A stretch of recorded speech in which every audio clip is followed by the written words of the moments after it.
Hey.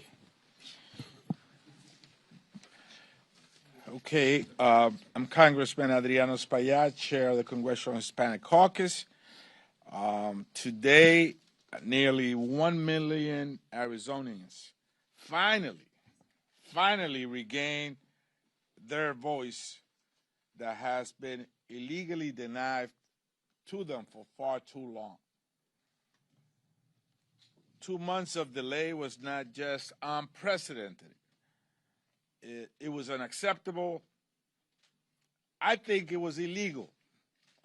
The Constitution guarantees representation, and all of us in the Congressional Hispanic Caucus, including now Adelita Grijalva, will defend that. We will defend that. Adelita Grijalva swearing in 50 days after she won an election strengthens our fight for the environment, for environmental justice, for Latinos across America as they face an assault like no one has ever seen before. It strengthens working class families, affordable health care, and of course, it will bring transparency on the Epstein files. Every vote counts in America. Cada voto cuenta. Republican excuses have run dry. It's time to bring a vote on the Epstein files to the floor and stop hiding the truth to the American people. That's all they want, the truth. The American people deserve the truth. With this vote, we are closer and even will hold those in power accountable that are hiding from the American people. The era of obstructionism and secrecy ends today. And it ends with a name, Adelita Grijalva. And we will not rest until justice prevails. With that, I want to quiero presentar the Democratic Caucus Chair, Pete Aguilar. Thank you. Thank you, Chairman Espaillat. It's an honor to be with my Congressional Hispanic colleagues, as well as members of the Democratic Caucus, and to welcome Adelita Grijalva to our ranks. Let's be clear. This moment should have happened 2 months ago. But Speaker Johnson and Republican leadership seem to use their special election to set a new record. The longest time a member-elect has had to wait to be sworn in. There is no justification to deny Arizonans of their representation, and Speaker Johnson literally twisted himself into knots trying to explain it. But we all know the real reason. Donald Trump and Republican leadership are hell-bent on keeping the Epstein files hidden from the American people. As Leader Jeffrey says, they're running a pedophile protection program. Today, the House Oversight Committee obtained more damning emails from Jeffrey Epstein's estate that raised serious questions about Donald Trump's involvement in Mr. Epstein's crimes. As recently as today, the White House was trying to switch GOP votes on the petition to continue these cover-up efforts. Now, with Representative Grijalva in Congress, we will have the votes necessary to force transparency and accountability. And importantly, Arizonans will finally have a member who's able to carry out their work to represent their interests and to be their voice in Congress. I'm proud of the work Congresswoman Grijalva has already done for her constituents while being wrongly kept out of Congress. She has gone above and beyond, and I look forward to working with her in the years to come as we lower costs, save health care, and improve the lives of the American people. With that, I'd like to now introduce a ranking member on the Small Business Committee, Nydia Velazquez. Thank you, Mr. Aguilar, and Adriano Espaillat, Chair of the Congressional Hispanic Caucus. Speaker Johnson has finally sworn in Adelita Grijalva and the people of Arizona's 7th Congressional District once again have representation in Congress. For 7 weeks, the Speaker left the people of Arizona's 7th without representation, without access to constituent services, and without a voice here in Washington. It was a cynical, shameful, and unprecedented. And all because the Speaker wanted to delay the release of the Epstein files for as long as possible, at the direction of his boss, Donald Trump, a 34-time convicted felon, sexual abuser, and longtime friend of pedophile sex trafficker Jeffrey Epstein. If there was any doubt, just look at what happened today. As Adelita prepared to be sworn in, the White House was working the phones, desperately trying to get a Republican to remove their name from the discharge petition. But they cannot stop the truth from coming out. Now that Adelita is here, we will ensure these files see the light of day and that justice is served. And let me close by saying how excited I am to work with Adelita. She is a strong voice for working people and will be an invaluable member of Congress. Me siento sumamente orgullosa de darle la bienvenida a Adelita Grijalva aquí y sobre todo exponer la conducta a lo mejor ilegal del Speaker de la Cámara de no haberla juramentado simplemente porque el presidente Donald Trump se lo ha pedido, porque él sabe que esa firma de Adelita hoy en el discharge petition le va a crear problemas y va a revelar la verdad. El pueblo de los Estados Unidos se merece la verdad y tener acceso a ese informe como él se había comprometido. And now it is my pleasure to invite CAC Whip Sylvia Garcia. Thank you, and thank you to the chair, thank you to our caucus chair, and thank you, muchísimas gracias to the people of Arizona in sending us Adelita to Congress. You know, you said it in your remarks, which were excellent remarks, that eres la primera, pero no eres la última. And you're absolutely correct, because I know that there will be many others to follow you, because your record is there, your father's legacy is there, and we know the good people that come from Arizona. So muchísimas gracias. Thank you for joining us. You know, when I think about it, I mean, who would really want to mess with somebody named Adelita? I mean, not only is it a great name, but it stands for warriors and fighters.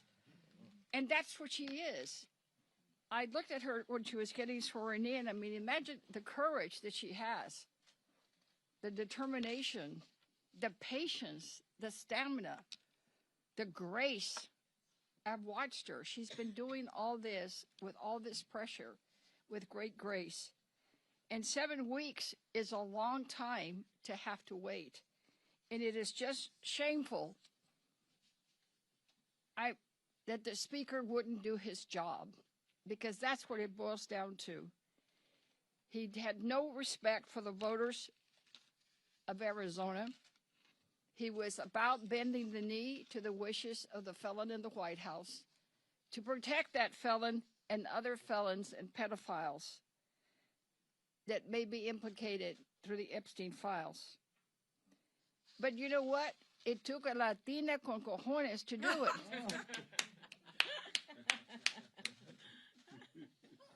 Because she is not only making history, as she said, la primera pero no la última. That's history. She's the first Latina coming from Arizona. As one of 2 first Latinas coming from Texas, welcome, girl. So that's history already. And now she's waited for 50 days. Again, history, the longest that someone's had to ever wait in the United States Congress to be sworn in. That's shameful history on the part of Speaker Johnson, but it's history nonetheless. Now she's making history again because her first action was to go there and sign that petition. And if we force that vote, it will be a historic vote because we will be making something that many people try to hide, many people wanted to avoid, many excuses were made, but for this one strong Latina with courage, it would not have happened.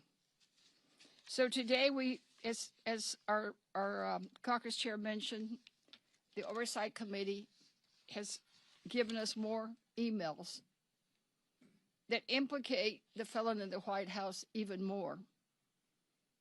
And I'm very hopeful that we will get a vote and that we will get justice for all those victims and that we will put an end to some of the predatory practices of not only all those implicated in the Epstein files, but others who may have also exhibited that conduct because it's just wrong.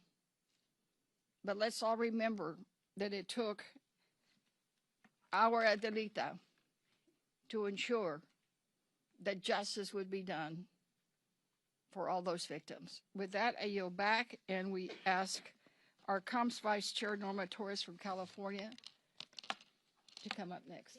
Thank you. Thank you, Chairman Espaillat. Thank you, Caucus Chairman Pete Aguilar, for your leadership in bringing all of us together here. Today is a very powerful day for democracy, for representation, but most of all for me, it's a powerful day for Latinas in Congress. Latinas who have to fight twice as hard to simply be heard. Since the 19th Amendment, women have had to fight to keep our seat at the table. For Latinas, that fight is relentless. We work twice as hard, we push twice as far, and they will stop at nothing to take what is ours. Under this administration and Republican majority, those attacks have only doubled down. They want power over everything, and they target women without shame. After more than 7 weeks of delay, Congresswoman Adelita Grijalva has finally taken the seat that she rightfully earned on the floor of the United States Congress, representing the people of Arizona's 7th District. But we will not forget that for all of these weeks, she has had to work without staff, without the office equipment, without the security support that is afforded to every other member of Congress. Her swearing in, she becomes the 218th signatory on the e-file petition, a fight for both transparency and women's voices. She will never back down, and neither are we. She brings roots, courage, and the fearlessness to stand her ground even though her position had been denied. We are so honored to welcome Adelita to the rank and file membership of the Congressional Hispanic Caucus and the big and powerful Democratic Caucus. We will too earn our majority in the next election. Hoy es un día muy importante y histórico para la democracia, para la representación y para cada latina que ha tenido que luchar el doble para ser escuchada. Después de más de 7 semanas de demora, la congresista Adelita Grijalva finalmente ocupa el escaño que le pertenece. Con su juramento, se convierte firmemente el número 218 en la lista para dar los archivos del Epstein. Una lucha para transparencia y por la voz de todas las mujeres. Adelita nunca se rindió. Bienvenida al Congreso, congresista Grijalva, y estamos muy contentos con tu decisión de seguir trabajando y luchando. Muchas gracias. And now I would like to welcome, Vice Chair Andrea Salinas. Good afternoon, and I want to thank the Congressional Hispanic Caucus and our chair, Congressman Aguilar. And first off, felicidades to Congresswoman Adelita Grijalva, familia, sus hijos. For more than 2 months, Mike Johnson delayed, denied, and lied to avoid swearing in Congresswoman Grijalva. For Speaker Johnson, it was about silence. This was about silencing Congresswoman Grijalva. This was about silencing hundreds of thousands of Arizonans, robbing them of their voice in Congress. And this was about silencing the victims of Jeffrey Epstein, all to protect Donald Trump. However, let Congresswoman Grijalva's swearing in be a lesson to all of us. She, her, constituents, and the victims will not be silenced. Ultimately, justice will prevail, and the truth will come to light. That is what today is about. But this victory also serves as a warning. What lengths will Mike Johnson and Republicans go to deny the people their voice and strip Democrats of their power? So while we should celebrate today as a victory for the Congresswoman, her constituents, her family, and the victims, we must not ignore what Republicans are willing to do to cling to power and to hide from inconvenient truths. Again, felicidades y bienvenidos. And next, I would like to welcome Congresswoman Emily Randall from the great state of Washington.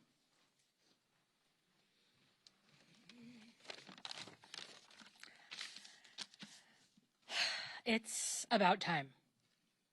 Congratulations to my colleague, Congresswoman Grijalva. I know that you are going to represent Arizona's 7th District and our nation so admirably, because you already have. For the last 50 days, Congresswoman Grijalva has had to fight harder than any member of Congress before to do her constitutional duty, to be seated after she was duly elected, to represent her constituents even when she isn't able to pay staff, to hire folks, to get set up. Her neighbors deserve her to be well supported in this job.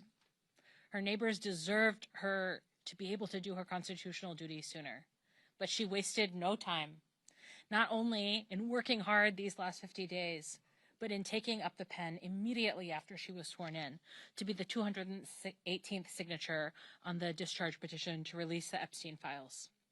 As a member of the House Oversight Committee, I'm appalled that Speaker Johnson and House Republicans would have prevented the proper representation of Arizona's 7th in order to prevent the release of the Epstein files by shutting down the entire government for 43 days, avoiding transparency, avoiding accountability, and keeping secrets for the president. 43 days too long. Congresswoman Grijalva finally being sworn in means so much for her constituents. The end of her constituents' taxation without representation, and her neighbors finally having a voice in government. But it also means so much for the voices of the survivors, women and girls who were trafficked and assaulted, who are finally going to have their stories told in the light. My colleagues and I on the House Oversight Committee and the larger Democratic caucus will keep fighting to make sure these files are released. Thank you to Congresswoman Grijalva for doing your duty, and I'm so honored to serve with you. I would now like to pass the microphone back to our chairman, Congressman Espaillat. Thank you. We've heard from the powerful voices of the women of the Congressional Hispanic Caucus.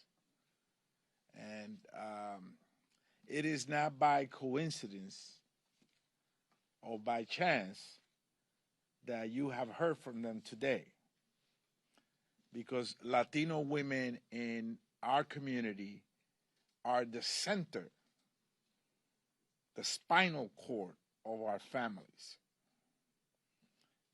They are unafraid and they are strong voices that lead our families, our children, and they lead men.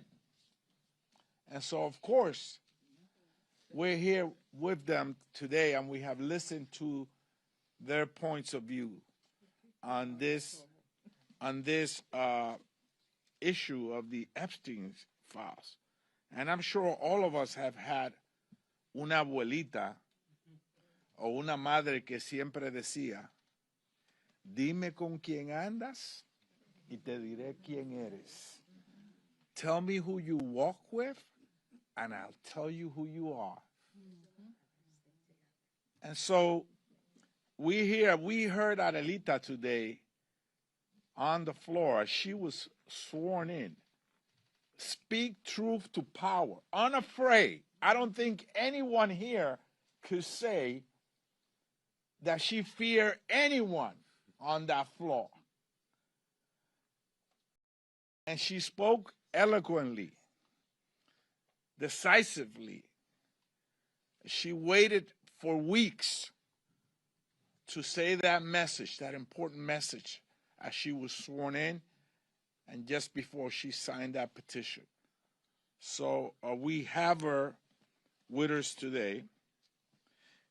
Bienvenida, Adelita Grijalva. Muchas gracias.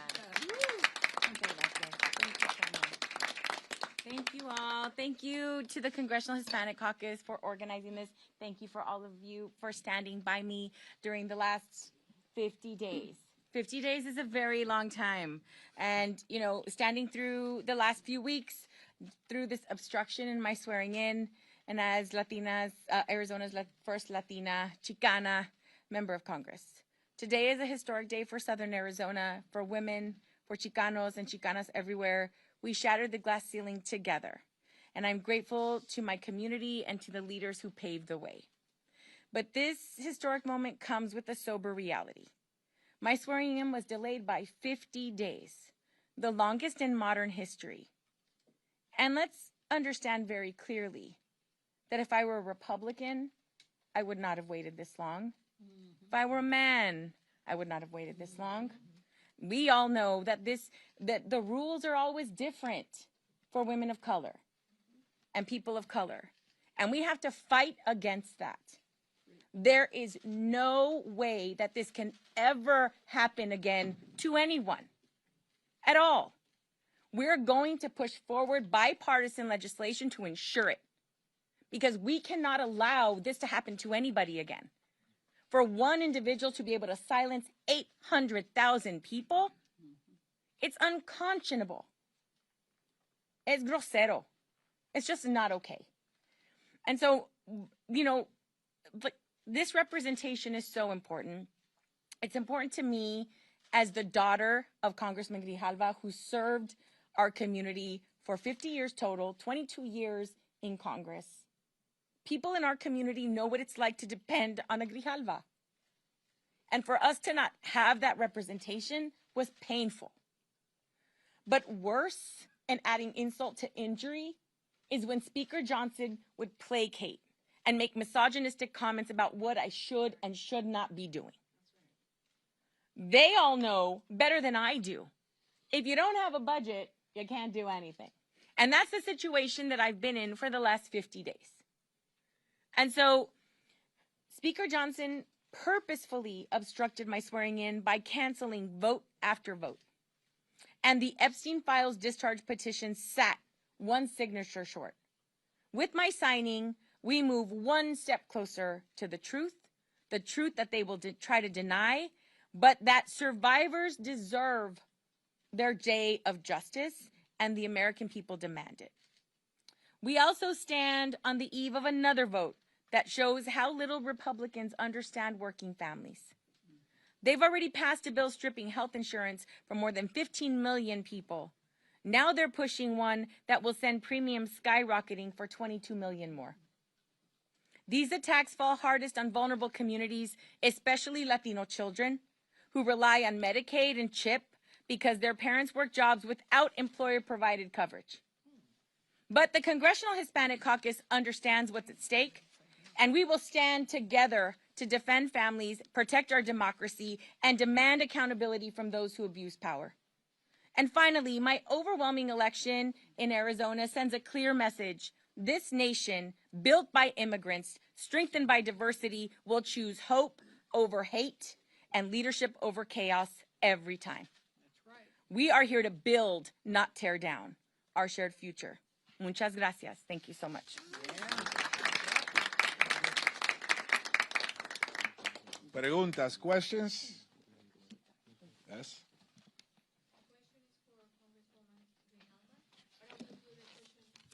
Okay. ¿Qué significa para usted asumir este cargo en este momento después de que usted fue elegida hace 50 días y ahora? Es una responsabilidad muy grande y lo voy a hacer con todo mi poder, mi corazón y ganas de hacer trabajo muy bien por el sur de Arizona. No debía de esperar tanto tiempo. Nadie debe de esperar tanto tiempo a poder representar y presumir en posición donde estaba elegida por casi 70% del voto. So, me siento, pues tengo muchas emociones ahorita. Más que nada, me siento muy emocionada a poder al fin representar el sur de Arizona. Any other question, Jess?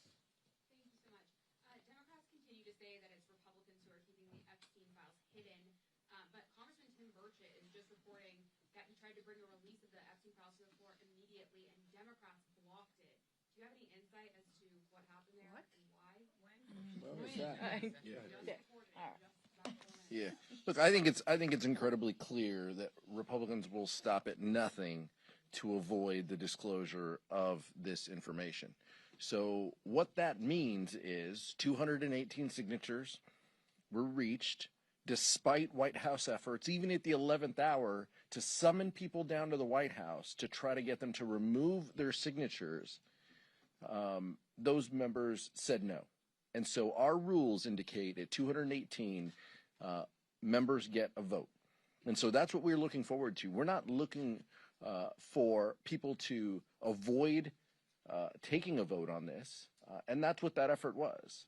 That is a weak effort to try to allow Republicans to pass this measure without being accountable and showing whether they support this or not. So let's call the vote. The discharge process has its rules. Let's bring the question up. Nothing prevents the speaker from bringing this up tomorrow if he wanted it done. But if he drags it out, and if the will of those, that bipartisan coalition holds, we will have this before us in a couple weeks. But we're interested in every member in this chamber putting their vote up, either yes or a no. And then we'll see what happens from there. The back?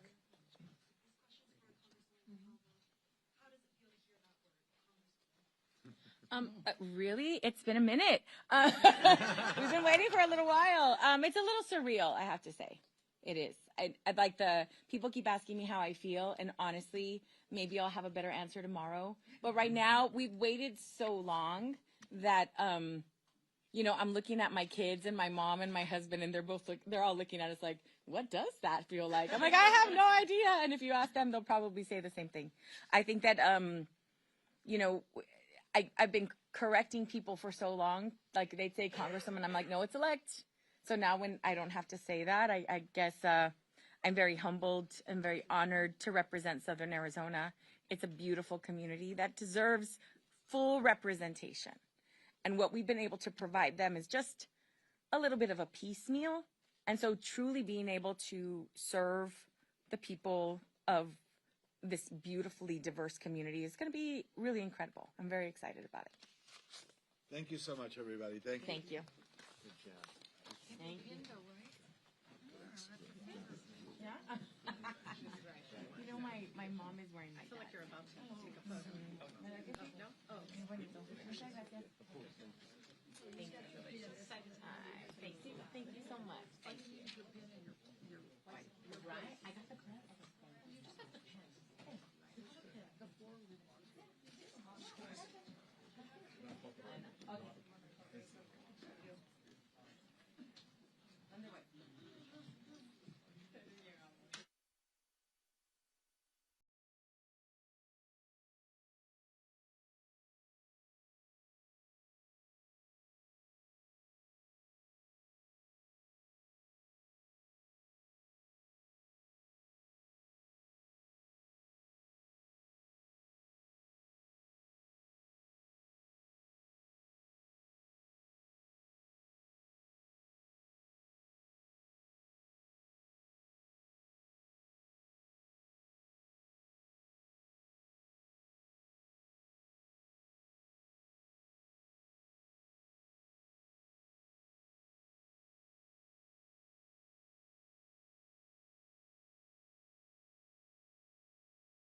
Ladies and gentlemen, please welcome the 45th and 47th President of the United States, Donald J. Trump, accompanied by the United States Ambassador to Japan and the United States Secretary of Commerce.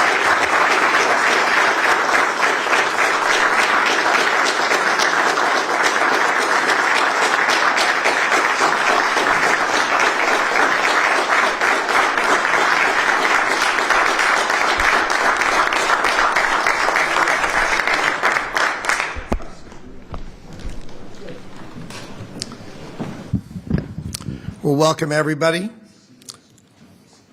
I'm incredibly proud to announce that this evening we're going to be signing $490 billion of investment.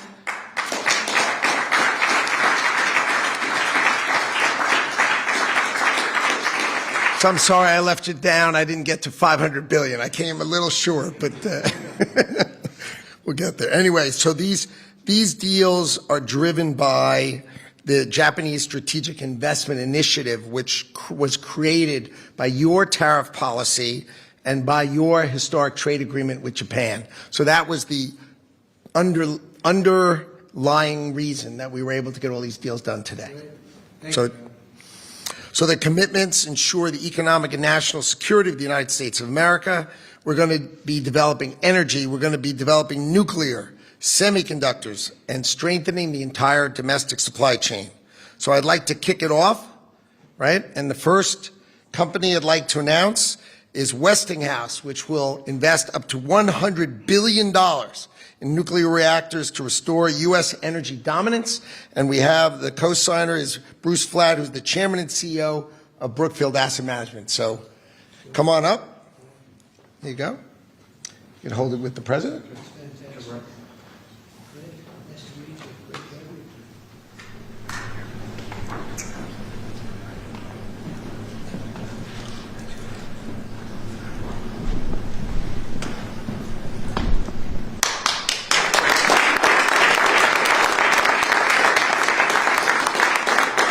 We're starting with the big deals. Then we have GE Vernova, also $100 billion by using nuclear, the construction of SMRs, and also large-scale power equipment such as gas turbines, steam turbines, and generators. And we have Scott Strazik, CEO of GE Vernova.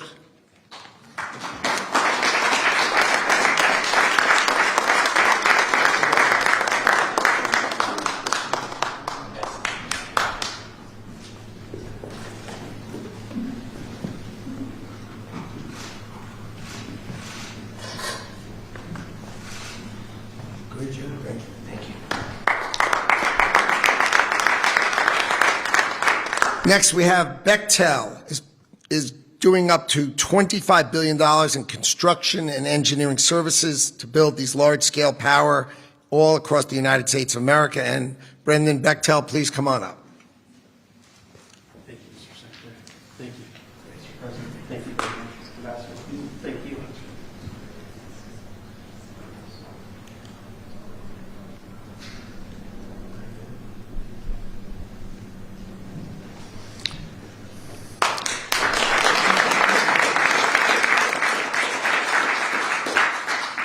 Next up is Kiewit, also $25 billion in engineering, procurement, and construction services. Thomas Shelby, come on up, the group president.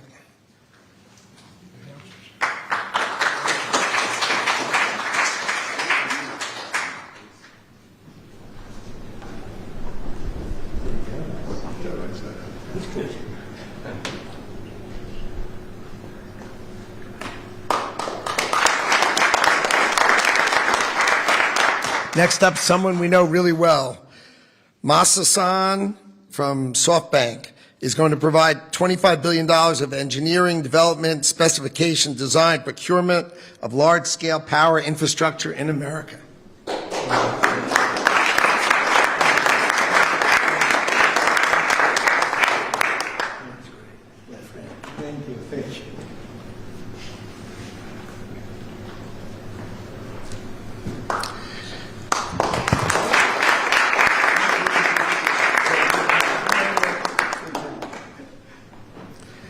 Next, we have Toshiba, also up to $25 billion in U.S. electrical power modules and transformers.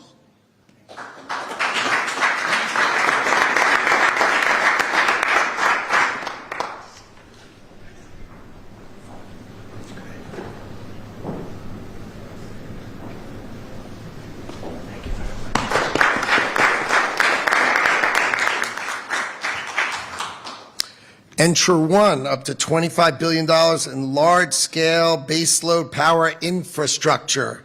And this is Wadi Haboush.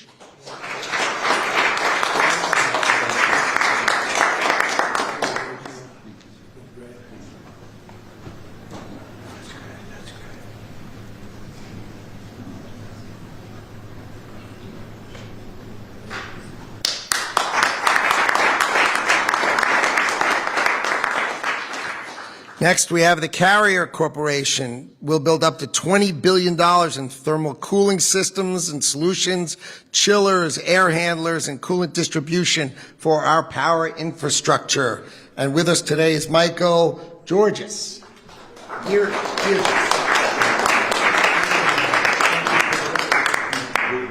you very much. Thank you very much. Fantastic. Thank you. It's an honor. Thank you. Make sure it's all right.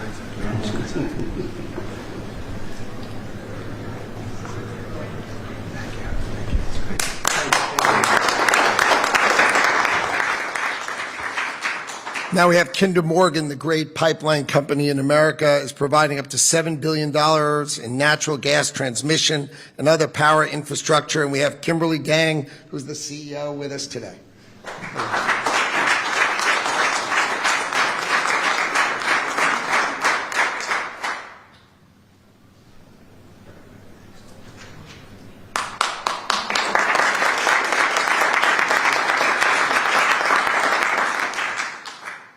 Now, this is all moving to AI infrastructure. Next, we have Mitsubishi Electric, which will build up to $30 billion in power station systems. You've got generators, transmission, and equipment, all for data centers. Keuma.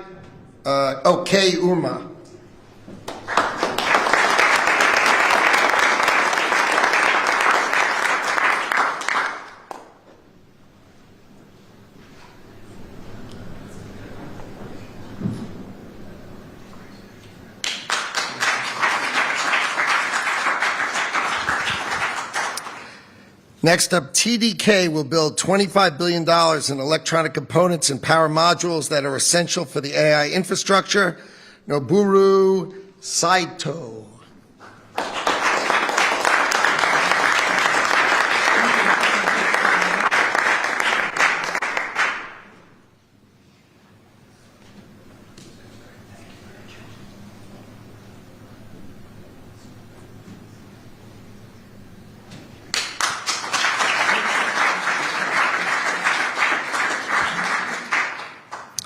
Next up is Fujikura. You know, we know them, of course, for making great shafts, right, and golf clubs. But they also have the best cabling in the world for AI systems, and they're going to be bringing that critical optical fiber cables for the internet to America. Naoki Okada, who's the president and CEO of Fujikura.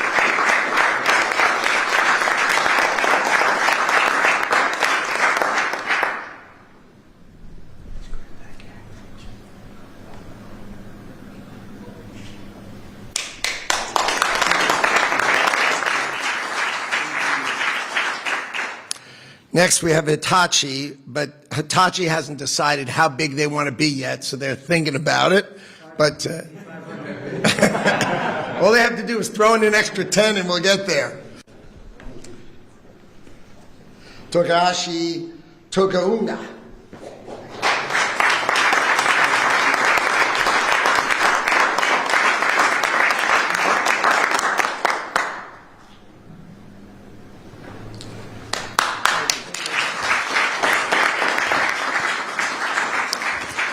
Murata Manufacturing will provide $15 billion in advanced electronic components. Norio Nakajima is the president of Murata Manufacturing Company.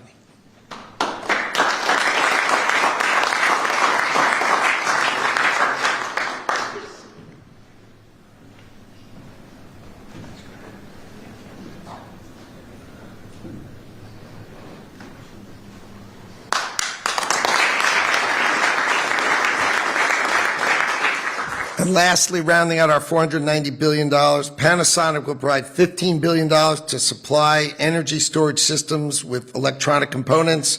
Yuki Kusumi.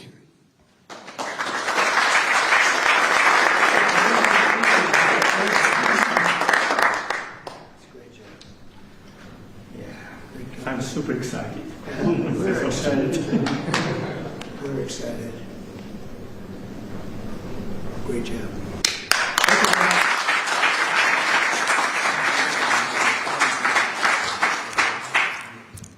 Not everyone who committed was able to be here tonight, but we had one of the most extraordinary groups of people who've committed to back your tariff moves and your historic trade deal to bring amazing infrastructure to America. And they're all really, really grateful to be here for you, Mr. President. Well, thank you. We just heard that Toyota is going to be contributing $10 billion building auto plants throughout the United States. And they are doing it, I think, because of the November 5th election and because of the tariffs. And I was just authorized to make that statement. And we have another company that's going to be contributing at least $10 billion, and I'll give you that name later. We'll keep it a little. They wanted to do it very quietly, and that's okay with me. It could be quiet or not quiet. It's still about, I think, $18 billion. So we're very close to that. I heard 518. I heard 518. If you think about it. So thank you all very much. Great honor. You're great business people, my friends. Almost all of you are friends, and we appreciate it. And our country will not let you down. You know, we hit a new high today, the stock market, in history. And I think we've hit 48 highs since I've been there. I've only been there 9 months, and we've hit 48 highs, so it's really great. 48 highs, and we solved 9 wars. No, 8 wars, and another one coming. I think Russia-Ukraine is coming. I thought that was going to be the easy one. We did the Middle East, but we didn't do that, but we'll get it done. But it's really a very good feeling to do that. But we really appreciate it, and you have great companies. You're phenomenal business people and beyond business people, honestly. But thank you all very much. We appreciate it. We won't let you down. Thank you.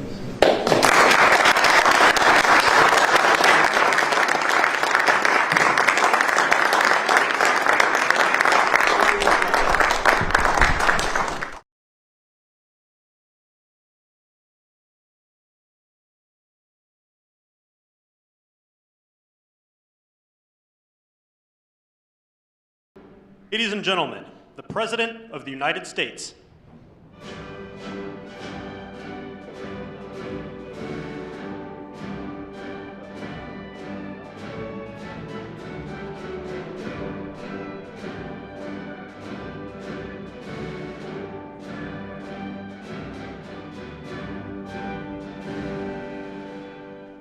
Thank you very much. Thank you. Please.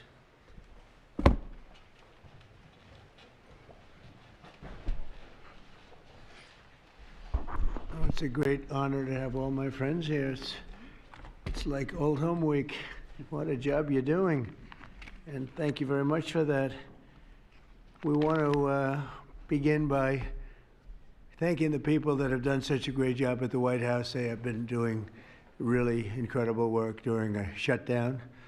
I don't even know if they're supposed to be working, but they wouldn't miss a day. So I just want to thank everybody for that very much.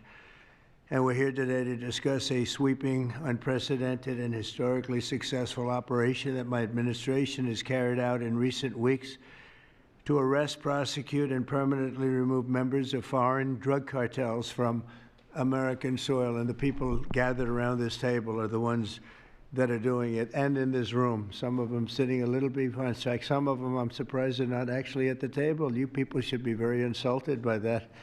But you've done a great job back there. On my first day in office earlier this year, I signed an executive order to officially designate the drug cartels and savage transnational gangs as foreign terrorist organizations. It was my honor to do so. And on that same day, I also signed an order directing the creation of the Homeland Security Task Force to bring together all federal, state, and local partners to achieve the national policy goal of eliminating the cartel presence in America once and for all. And the results are, and it's early, and the results are spectacular. led by ICE and the FBI. This task force includes the Department of Justice, the Department of War, DHS, the intelligence community, ATF, the DEA, the U.S. Marshals, and the state and local agencies in every part of our country. Other than that, we don't include too many people. That's a hell of a group, isn't it, huh? When you think of it. That's not a group you want against you. Certainly not at one time. In addition to the task force members, we're pleased to be joined by representatives of law enforcement at every level, the highest level, actually, but every level, including National President of the Fraternal Order of Police, Patrick Yos. Where's Patrick? Patrick, thank you, Patrick. Thank you for the endorsement, too. That really hit it off. I would have gotten 98% anyway, but it was still good to have your endorsement. Thank you, Patrick. I don't forget those things. President of the National Sheriff's Association, Chris West. Chris? Thank you, Chris, very much. Great, good job. Major Cities Chief Association Executive Director Laura Cooper. Laura, thank you, Laura, very much. Major County Sheriffs of America Executive Director Megan Noland. Megan, thank you. Thank you very much. And President of the National Border Patrol Council, my friend, and a very good speaker, by the way. Whenever he gets up and speaks, I say, that guy can really speak. I don't know. I don't want him to run for office. I want him to stay where he is. Paul Perez. Paul. Thank you, Paul. Where is Paul? Hi, Paul. What are you doing over there, Paul? Good job. Good speaker you are, though, Paul. I mean it, too. You've made some incredible speeches, and all from the heart, too, right? Some great ones. Today, you'll hear details from my national security and homeland security teams about the extraordinary historic achievements of this new Homeland Security Task Force since it became fully operational last month in all 50 states, the job they're doing. What we inherited from this past administration is like disgraceful. In a matter of weeks, the task force has made the largest number of arrests of cartel leaders, operatives, and gang members in American history, more than 3,000 and counting. That includes members of the ultra-violent New Generation Cartel, the Sinaloa Cartel, the LNFM Cartel, MS-13 Cartel, and you know MS-13, the gang, and Tren de Aragua, another beauty. That's a group of real garbage we have to deal with, that we shouldn't have to deal with. These are, in addition to the massive numbers of dangerous criminals my administration arrested nationwide since January 20th, numbering over 120,000. It's a record, and 120,000 criminal arrests. Thank you very much.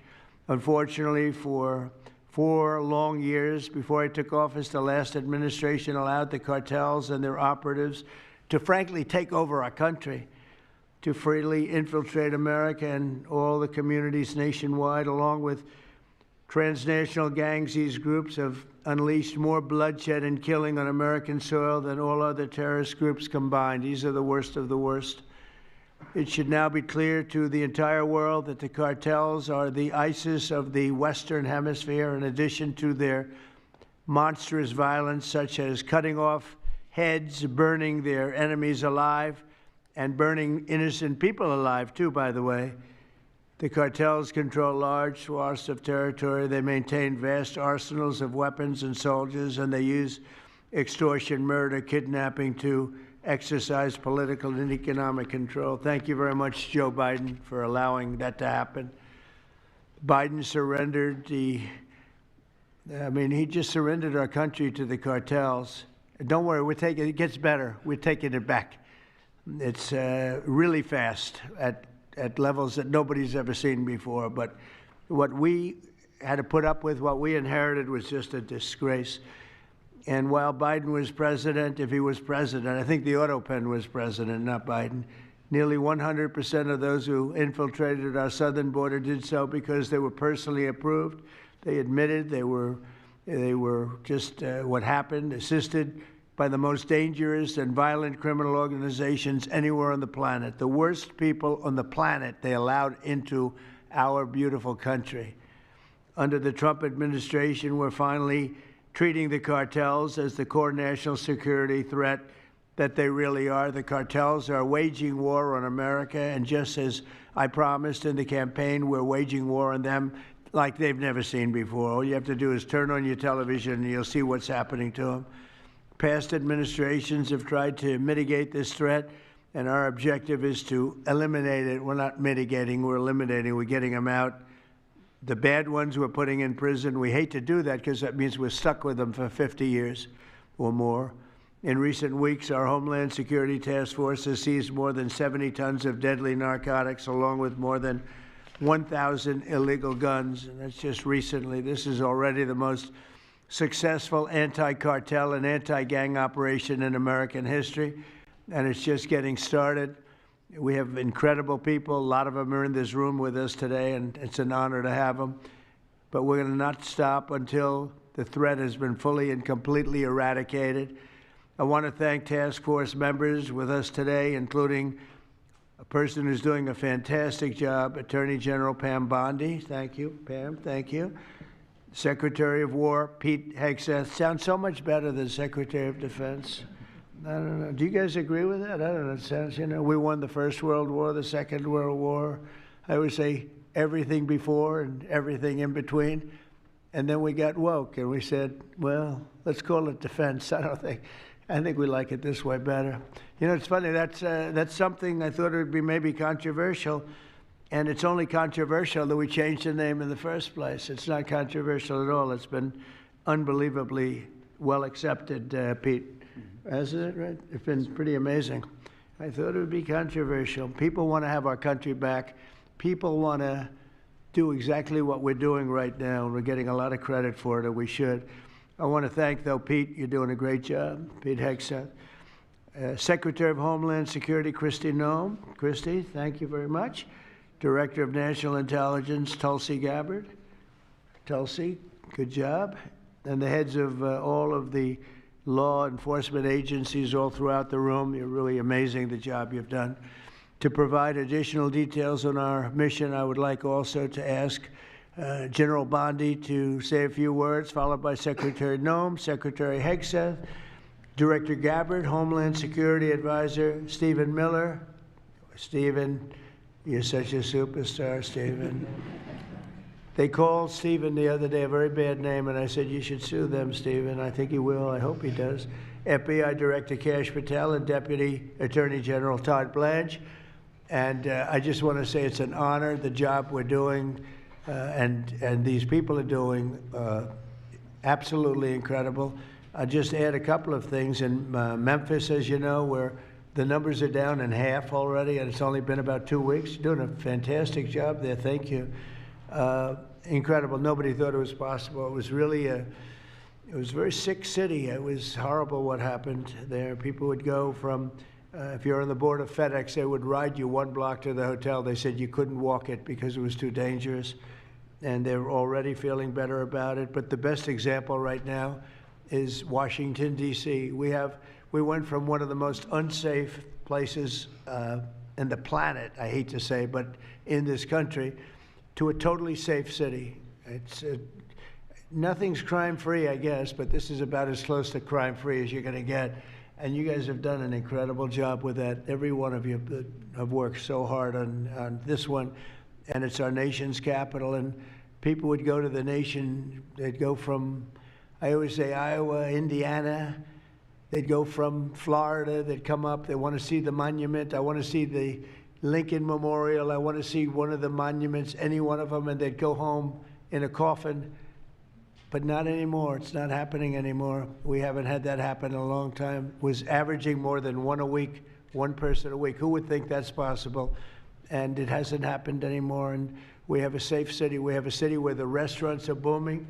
People are going out. Nobody's being mugged, hit over the head with a baseball bat. None of the stuff is gone. We took out 1,700 criminals, many of them career criminals, many of them given to us by Joe Biden and his ridiculous open borders policy. They came in from jails from all over the world, not just South America, from all over the world. Jails, they came in from mental institutions and insane asylums all over the world, drug dealers, and we got them the hell out of here. They're either that, or if they're so bad, as I said before, we put them in jail because we can't take a chance that they come back. But I want to just say that Washington, D.C., is such an example of what could be done. And now the same thing's happening in Memphis. We're just halfway through the process, and already the numbers are far superior, far better than what we would have thought at this time. And Chicago, I just saw the number. Last week, it was last weekend, 4 were murdered, 11 were shot. And then I have this guy Pritzker, is a very weak governor. Let me be nice. I'm going to be very nice. He's extremely weak. He's pathetic. I have Pritzker get up and say how great they're doing in Chicago. They're doing very poorly. So 4 were murdered, 4, 11 were shot. I would say, and that was not a bad week for him. Okay, that was not a bad week. He's had somewhere 18 or 19 were murdered. And you know what his excuse was? Yeah, but that was a long weekend. Okay, can you believe it? He said that was a long weekend. He's bad. And the mayor is worse. I mean, that mayor is worse. Low IQ, very low IQ. And we don't need low IQ people. We need people that are going to take care. And I love Chicago, and I love those beautiful women, black women, beautiful women wearing MAGA hats. And they're all over the place in Chicago. They want protection. They don't care if it's the National Guard, if it's the Army, Navy, Coast Guard, Marines. They'll take Space Force, okay? Space Force, send them in. They just don't want to be mugged, killed, raped, shot in the head, and we stop it. So we're going to be given a very special, we're going to give Chicago very special care. As you probably know, maybe you heard, we were going to do a big surge in San Francisco, but I got a great call from some incredible people, some friends of mine, very successful people.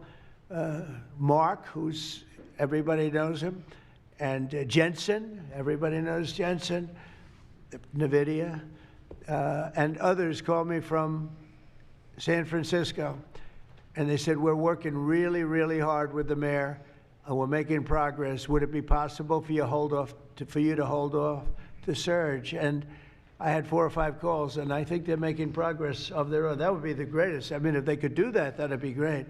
And they have great competence in those people. I mean, incredible competence, some of the smartest business leaders. And they're working very well with the police department. They're doing a good job. So we are holding off that surge, everybody, and we're going to let them see if they can do it. I said, I think we can do it much faster. I know we can do it faster. I think we can do it better than anybody. We can take criminals out that they're not going to know about, and probably they don't have the legal authority maybe to do what we can. But I'm okay with it, and we're going to let San Francisco, has the potential to be, it was a great, great city, has the potential very quickly to be a great city again. And these are the companies that are there that are all working, and those are the people that asked me, could you do away with the surge, and let's see how it works. And we'll do that. If we need to, we'll do it. But it's possible that we won't need to, and we will be focusing on other places like Chicago. And we'll have Chicago taken care of very quickly. But just remember, 11 people shot, 4 people murdered, okay?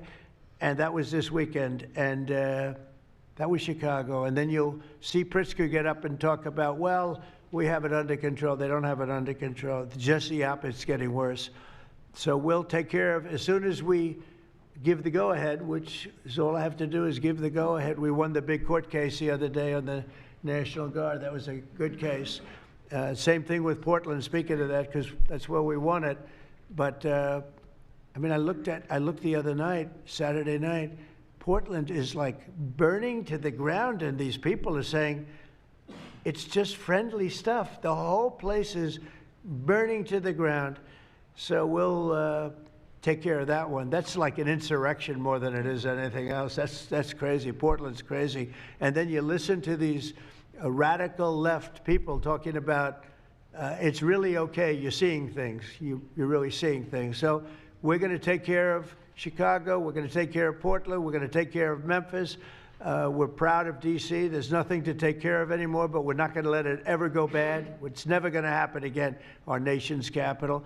And with that, I'm just going to tell you that Pam Bondi has done a fantastic job. And Pam, would you say a few words, please? Thank you, President Trump, and thank you for your leadership. And this is all about collaboration. And around this table, I'm looking around this table, We all work so well together. I don't think another administration in our nation's history has worked so well together. We talk constantly, Secretary Noem, Tulsi, Pete, constantly, but also all of our agencies working hand in hand, and that's why this is so successful. And these people around this table are working 7 days a week, 24 hours a day, even though the Democrats have tried to shut down the government. Terry Cole, I'm laughing because you're around the clock, you're all over the world. Director Patel, you're unstoppable what you're doing around this country. Gowdy Serralta, U.S. Marshal, Rob Sakata and Dan Driscoll wearing your ATF hats. Rob, I was on the texting, Todd Blanche and I were on the texting you at 1 a.m. on cases. I mean, that's how committed all of these people are to just keeping all of our citizens safe. And that's what it's all about. And this project is the brainchild of Stephen Miller. And you are doing so much to keep our citizens safe, our kids safe, and get these drugs off our streets. Like the mayor of San Francisco and I are going to be meeting on fentanyl in a few weeks and working hand in hand on that. Secretary Noem spoke to him. But the results of this last month have been historic. As the president said, in the last month, think about this, 3,200, more than 3,200 violent gangs and drug dealers have been taken off the streets. Off the streets. Now, Director Patel and all of these agencies have also been working so hard on getting the leadership. But we are getting all the gang members off the streets and the drug dealers, Sinaloa, CJNG, MS-13, and more, TDA. 91 tons of drugs have been seized as a result of this task force. We tried to put this in perspective for you. This would be filling 4 18-wheelers, all the drugs just in the last month that have been taken off the streets. 58,000 kilos of cocaine. Think about a big backyard swimming pool. That would fill 1.5 swimming pools. Just the powder cocaine that has been removed, saving lives this last month, thanks to all of these people around the table. 2,300 kilos of fentanyl powder and 2.1 million fentanyl pills off the streets. And as the president said, more than 1,000 illegal guns. The Biden administration was, for way too long, all of these great law enforcement officers surrounding the table were not able to do their jobs. What they've said is now they've been uncuffed. They can do their jobs now. We've been watching transnational gangs grow in our country, become organized, set up infrastructure in all of our states, but no longer under President Trump. We are destroying the infrastructure, and we're no longer on defense. All of these great men and women are on offense, so they better get ready. We're dismantling the cartels, and we are taking the leaders into custody and all of the gangs. We are going to supercharge this work. This is not a pilot program. This is permanent. We are here to stay. And Secretary Hegseth, we couldn't do this without you and the Department of War. Thank you all so much for everything you're doing around this table, working tirelessly. And President Trump, thank you for giving them the ability to do it. Thank you very much. Thank you. Mr. President, since the year 2000, we have lost over 1 million Americans to drugs, to overdoses, to these cartels that have proliferated that kind of a disease on our people and have gone to war with our next generation of Americans. When you signed the executive order that was protecting the American people from invasion, what you did is that you took these cartels and gangs that we've known for decades and you declared them to be what they really are, and that's terrorists. You declared war on them, and you didn't say we were just going to fight them. You said we are going to destroy them.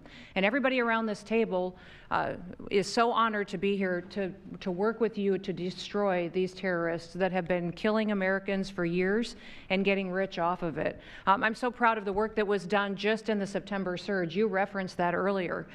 We had over 400 operations that went down in those first 43 days of the Homeland Security Task Force in operations that brought, as Pam referenced, 3,200 terrorists to justice, got them off the streets.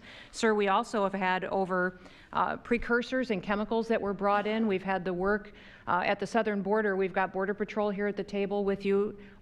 Fentanyl has been cut down by 50% coming into this country over our borders.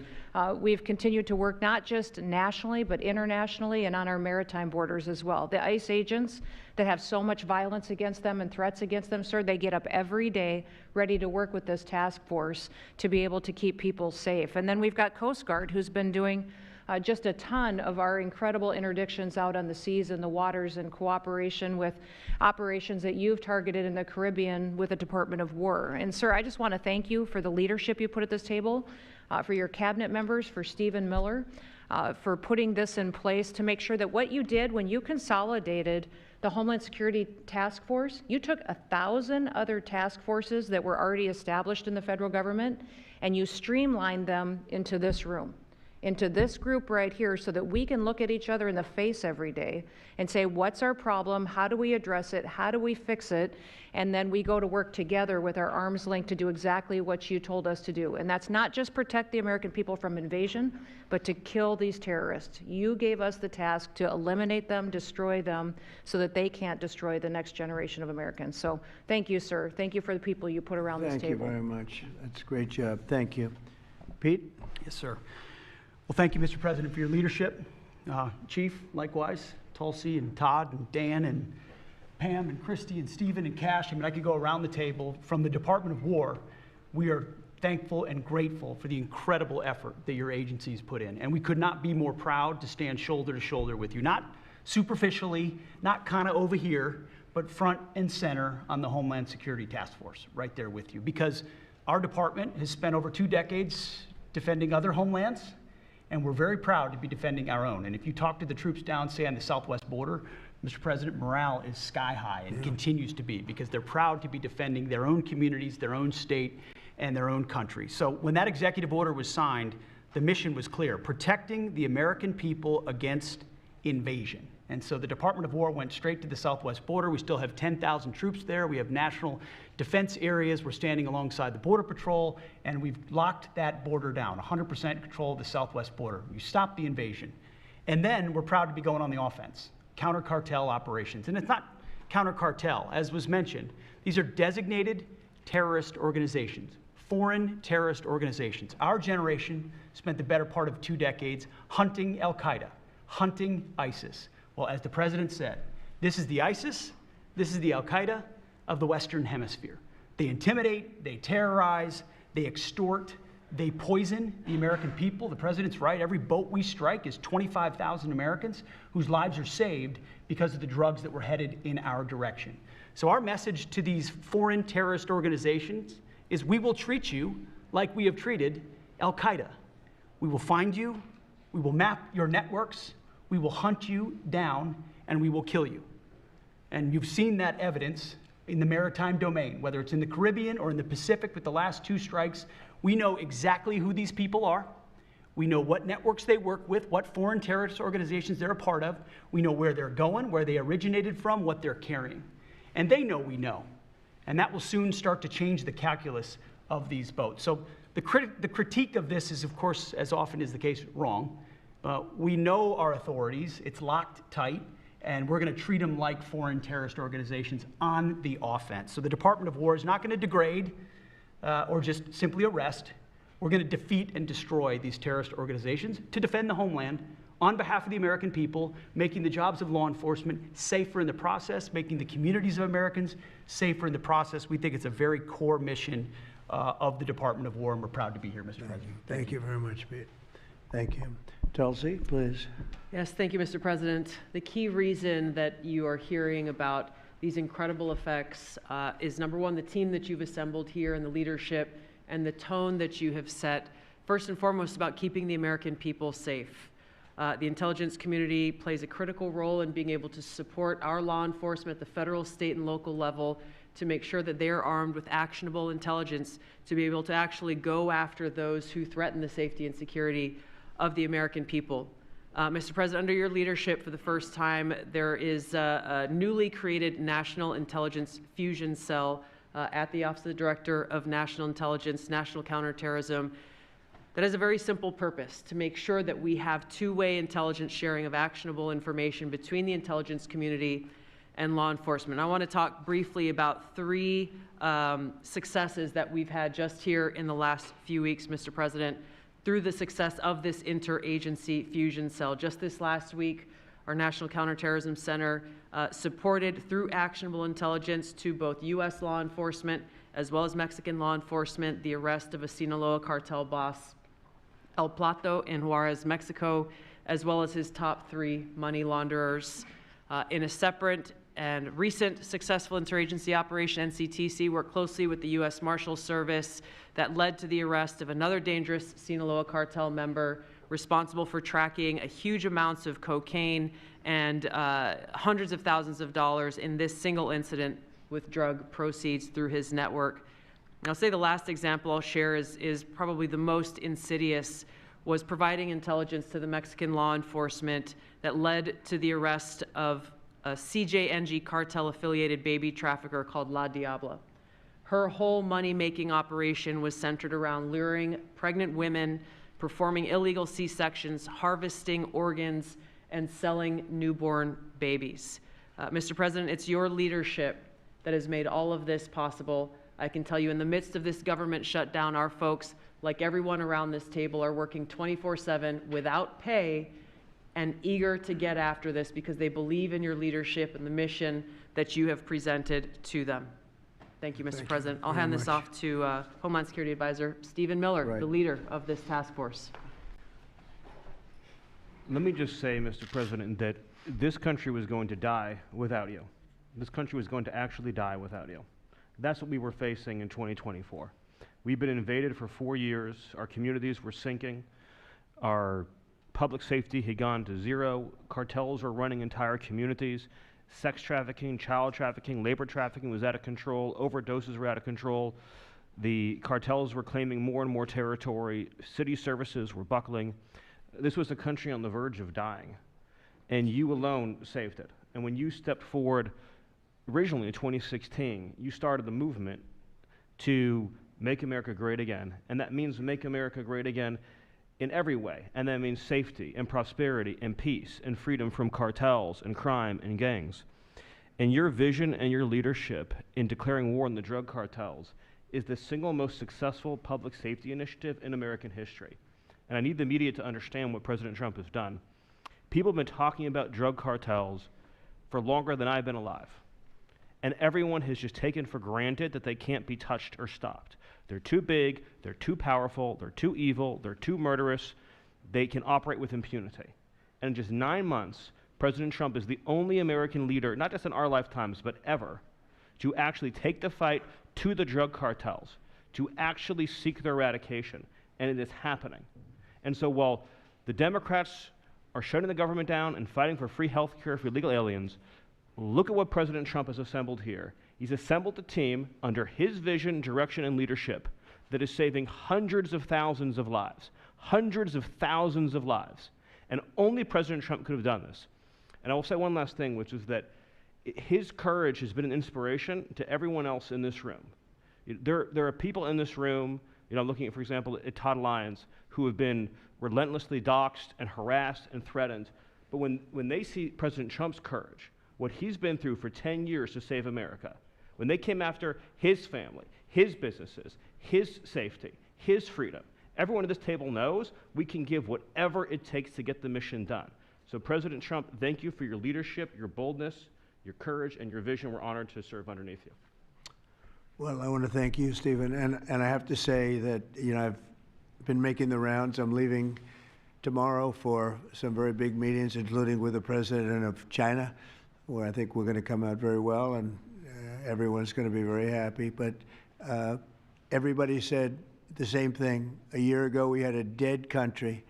We were a dead country. We really were, in a lot of ways, not just this. We were dead as doornails on this, but we were a country that was in serious trouble and beyond that. And we have the hottest country anywhere in the world right now. The whole world is talking about it. We have the hottest country anywhere in the world. We're going to clear up this crime in our cities. We can do it quickly, too. They showed how quickly we could do it in D.C. It was a real bad place. It was a real mess. Dirty, filthy, disgusting, graffiti all over the place, tents on every ounce of parks that we had. Just disgusting.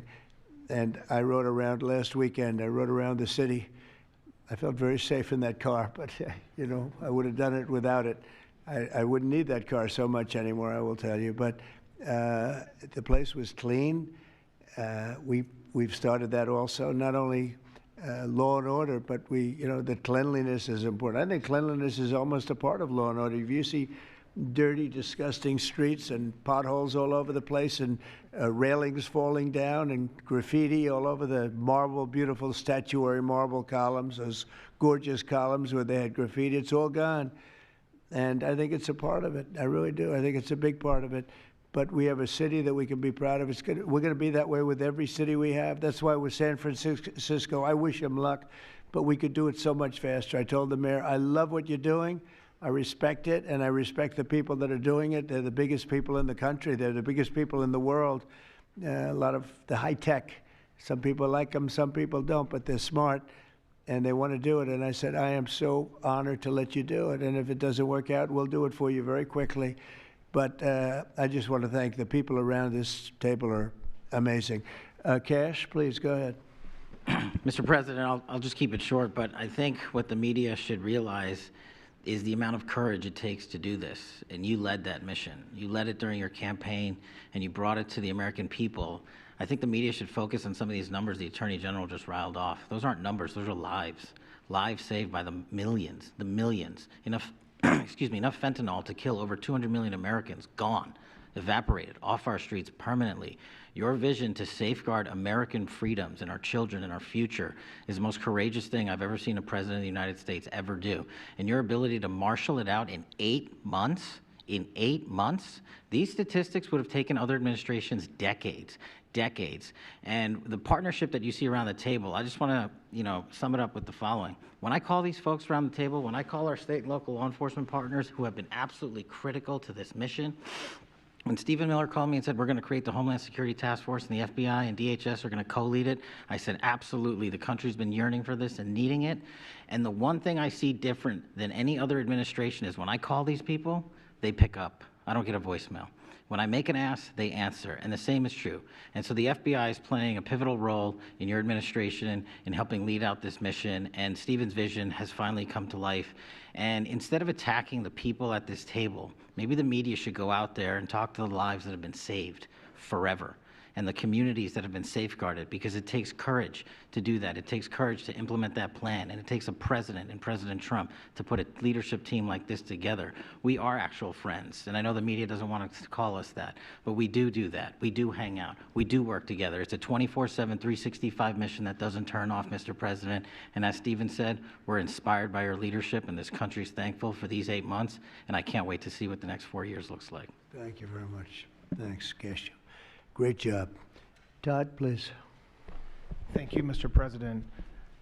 The number that I think matters, over 3,266 terrorists have been taken off the streets in 2 months. And for each of those arrests, there's anywhere from between 4 to 20 law enforcement agents, federal, state, and local, executing those arrests. And that means every one of them are putting their lives on the line to make these arrests, to make our communities safer. And so what I will say to them is thank you, but also what I will say to them is that to the extent that there are politicians, as recently as today, suggesting they are doing something wrong. We have governors, district attorneys, mayors, and even congresswomen suggesting that our federal law enforcement and the state and local law enforcement that are helping them are doing something wrong. That is disgusting and something that we will not tolerate. That every day Attorney General Bondi and I talk with all of our partners, making sure that they know that if any one of our federal agents, our state or local agents working under the HSTF banner are even touched by any of these terrorists or rioters, they will be prosecuted to the fullest extent of the law.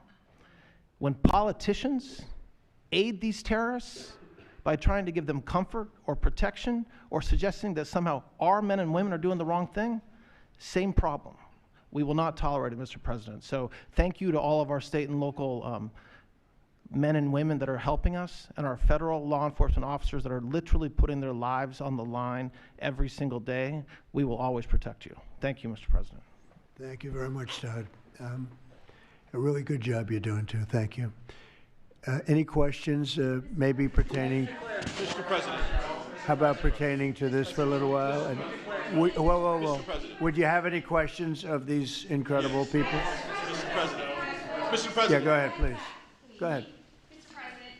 Thank you. Mr. President, thank you. Good to see you. If I could just ask both of you, including Secretary Hegseth, there's reporting the U.S. just sent B-1 bombers near Venezuela to ramp up some military pressure there. Is that accurate, and can you tell us more about that mission? No, it's not accurate. No, it's false.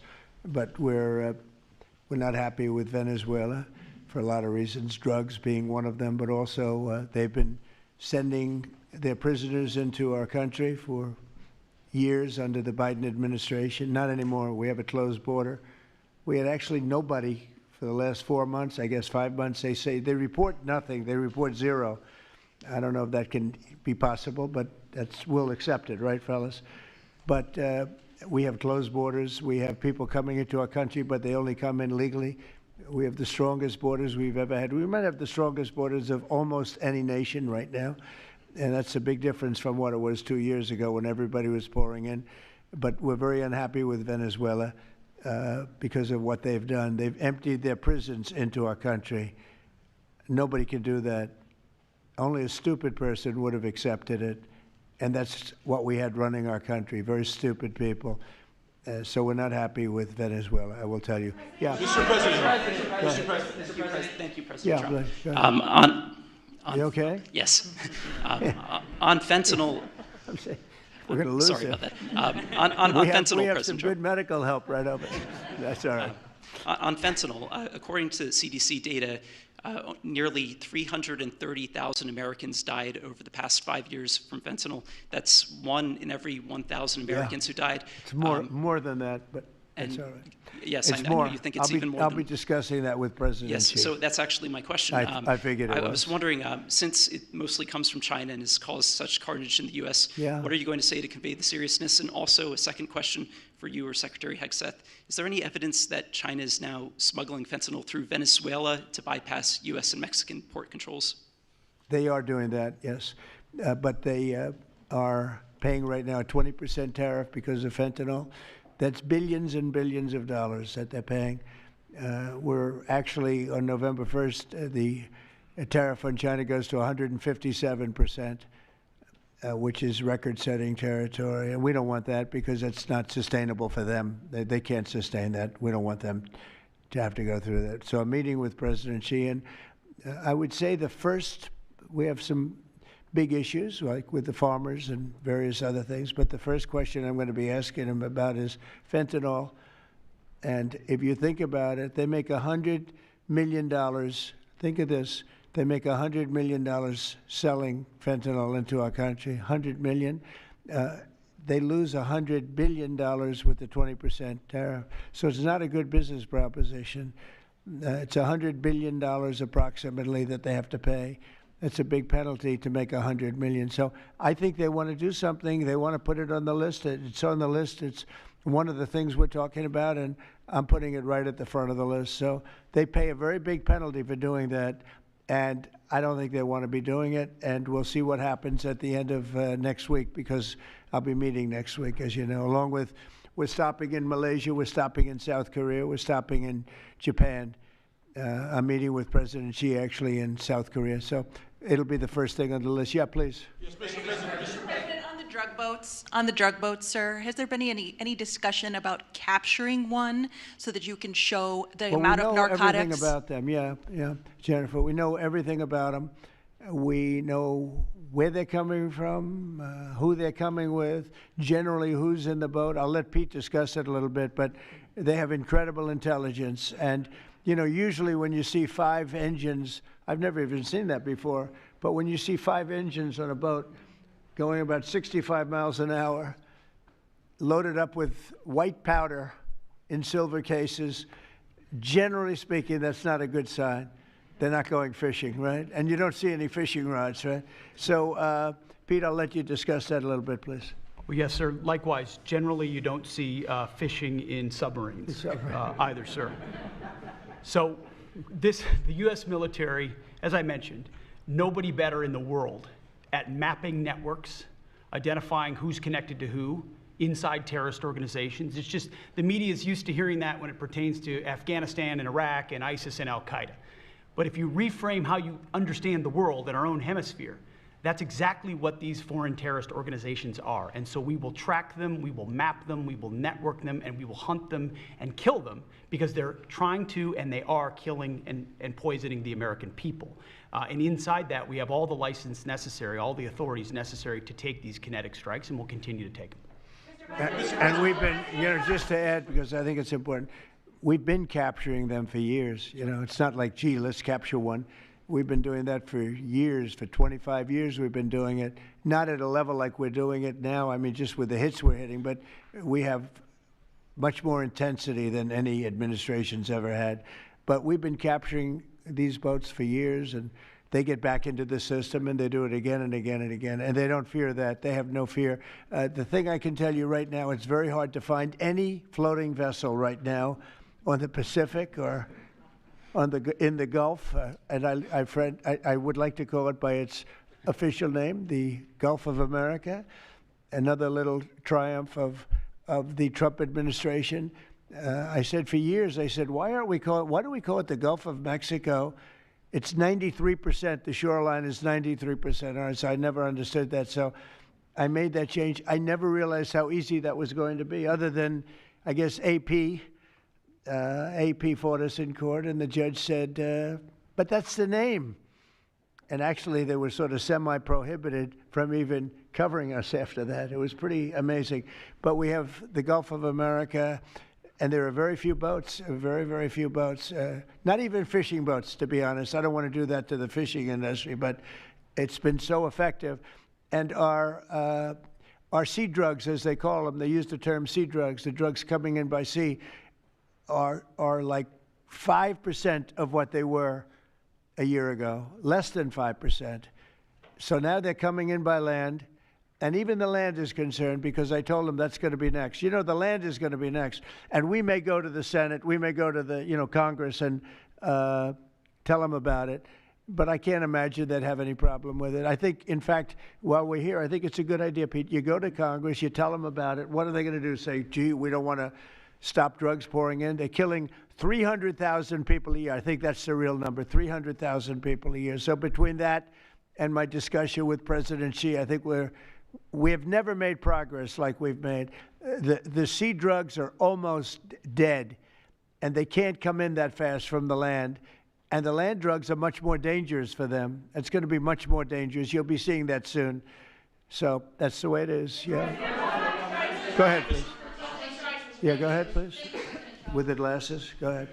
Thank you, Mr. President. Good. I wanted to ask, what's your reaction to Representative Dan Goldman calling on NYPD to arrest ICE agents who he says are acting illegally? He says they are illegally assaulting people and illegally detaining people at immigration courts in New York.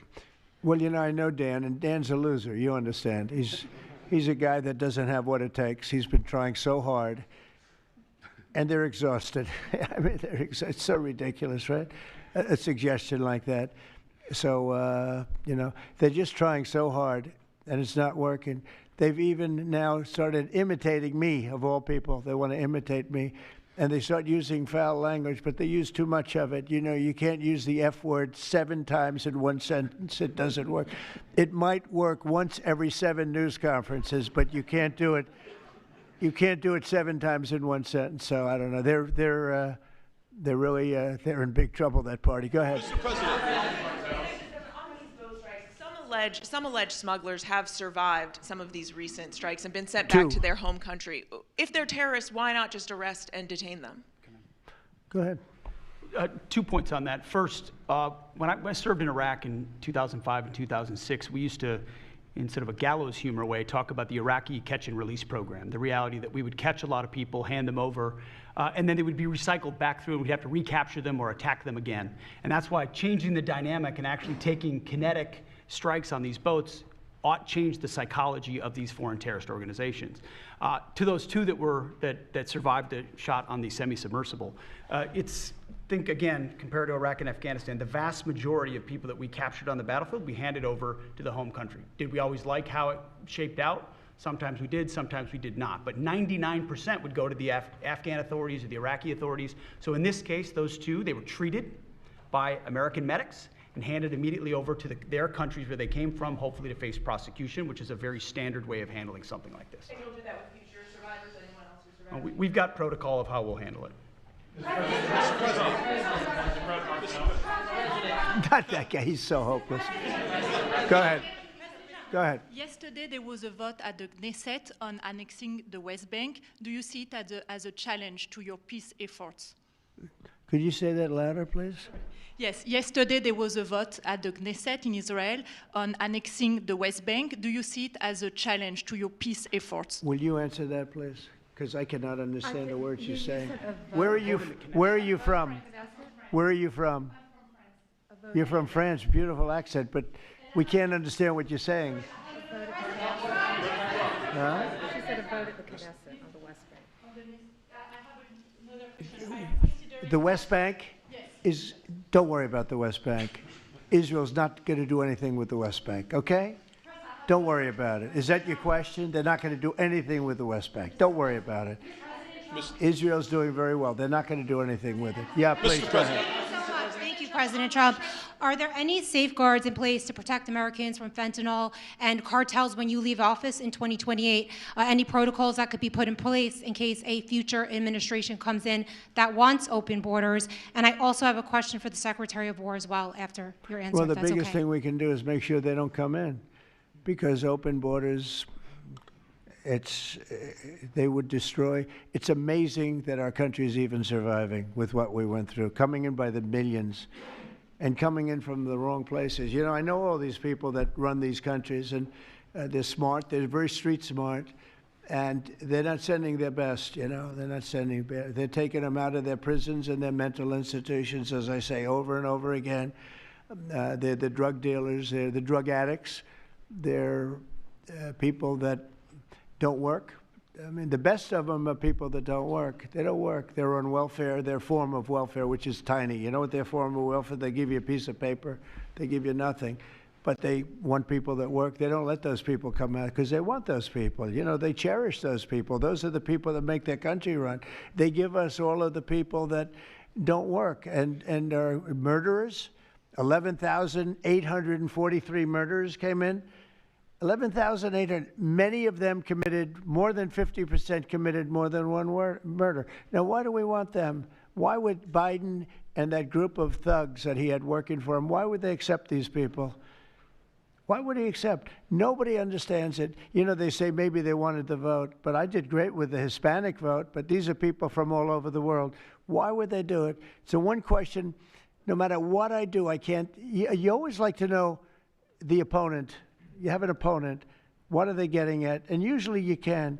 Why would they allow 20 million, maybe 25 million people into this country, almost all of which, but most of which should not have been allowed into our country? It's one of the great enigmas. What they've done to this country should never be forgotten. In history, should never, ever be forgotten. And now it looks like we're going to have a communist mayor in New York. That'll be a lot of fun. But remember this. They have to go through the White House. Yeah, please, go ahead. Today you pardoned the founder of Binance. Can you explain why you chose to pardon him, and did it have anything to do with his involvement in your Which one? family's? Who is that? The founder of Binance. He has an involvement in your own The family's recent crypto one, yes. business. I believe we're talking about the same person, because I do pardon a lot of people. I don't know. He was recommended by a lot of people. A lot of people say that, are you talking about the crypto person? Yes. A lot of people say that he wasn't guilty of anything. He served 4 months in jail, and they say that he was not guilty of anything, that what he did, well, you don't know much about crypto. You know nothing about nothing. You're fake news. But let me just tell you that he was somebody that, as I was told, I don't know him. I don't believe I've ever met him. But I've been told by a lot of support. He had a lot of support. And they said that what he did is not even a crime. It wasn't a crime, that he was persecuted by the Biden administration. And so I gave him a pardon at the request of a lot of very good people. Mr. President. Yeah, please. Yes, Mr. Daniel. President, thank you so much. This is the kind of question I like. Yeah, right here. the numbers from this task force are jaw-dropping.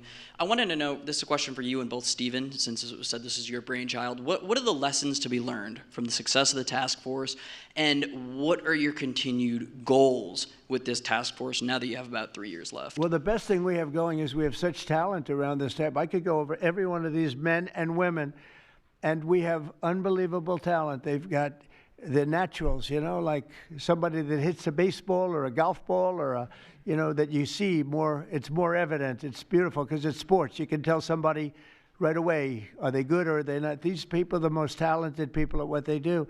And when we started talking about this, Stephen and all of us, it seems so easy. What is surprising to me is how quickly we can straighten out a large city, a big city, a mean city, a city that's sick, that got very sick with guns all over the place, with bullets shooting all over, where you take your life in your hands if you go out and buy a loaf of bread. That's not America. That's not our country. And those people don't care how you do it. They just want it done. They really do. You know, when you go to the people in the street, they don't know. Is it National Guard? They just want it done. They want to be safe. And we've gained a great following of Americans, real Americans, people that want to be safe. But I think the biggest thing we say is we have tremendous talent. We were able to recognize, like a football team, like a baseball team, we were able to recognize the talent. And the talent is largely in this room for the whole country. It's largely in this room. There's really nothing like it. And that's why I think we had D.C. done, not perfectly, but pretty much done, at least normalized in 12 days. Would you say 12 days? On the 12th day, it felt different. And you know, we took a lot of bad people out, never to come back again. Then most of them never to come back again. But there's great talent, and there's also great courage. I've been watching what goes on. And then you have the radical left lunatics, and what's that all about? I mean, they're fighting us because we want to stop crime. Where do these people come from? They're paid money. I guess they're paid a lot of money.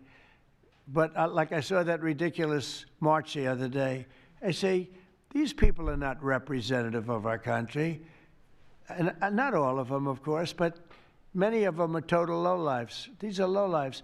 These are people that are paid agitators, and they're not representative of our country. So I don't know. I can just tell you that our country has tremendous spirit right now. You know that better than anybody because you cover it well.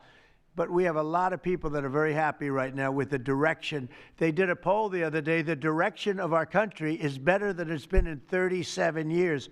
And I'm upset because I think it should be better than that. I actually said we should be better than that. So, you know, thank you very much for your question. Brian?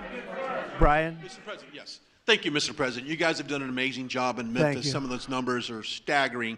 And we've gotten message on social media wanting to thank you for that. But I think, can you talk about the number of missing children you guys have discovered in Memphis? That's amazing.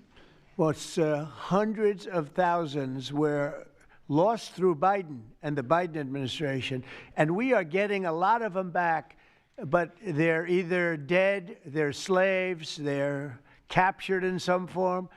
But think of it, hundreds of thousands we're talking about. Not even believable. And they came in through the border. They were sold.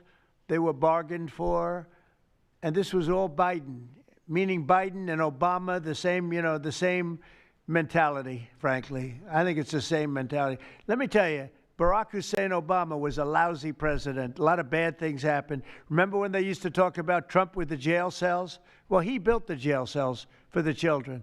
He built those jail cells. Remember that came out?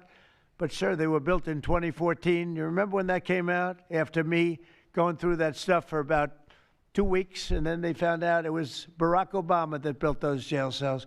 No, these people they were bad leaders. I hope we don't have it again. I hope we don't have it again because, you know, our country's come back a long way, but it can only withstand so much, and we don't want to ever go through that again. We never want to have open borders again. We don't want to have men playing in women's sports. We don't want to have transgender for everybody. We don't want that. We want to have a great country with low interest rates, nice housing, great education, a strong military, the basics. Yes, please. In last night's New York City mayoral debate, Zohran Mamdani said he would close Rikers Island if elected. What kind of impact would that have on public safety? Well, it's not good. I guess it's not a very nice place, but you need it.